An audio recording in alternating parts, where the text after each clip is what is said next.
Eh, ano ngayon kung lasing ako? Hindi ko naman mahal si Hazel. Ikaw mahal ko. Alam mo naman yan. Lasing lang ako. Pero hindi ako tanga. Hindi mo pagkakasalan yung babaeng yun. Kung wala ka man lang katiting na gusto sa kanya. Ako na ang legal na Mrs. Cruz. At ikaw, wala ka na. Pero kung ipipilit mo ang sarili mo, ano itatawag ko sa'yo? Kabet? Hindi ako kabet!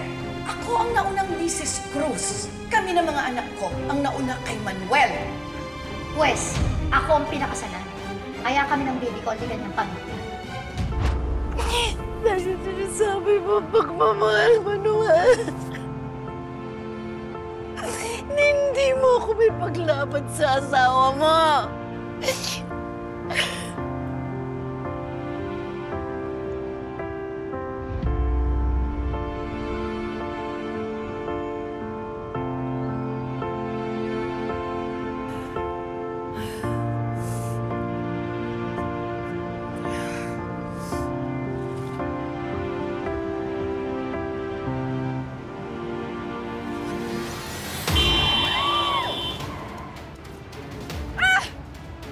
Langya ka!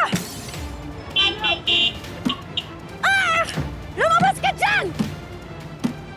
Hoy! Miss! Ano ba ginagawa mo?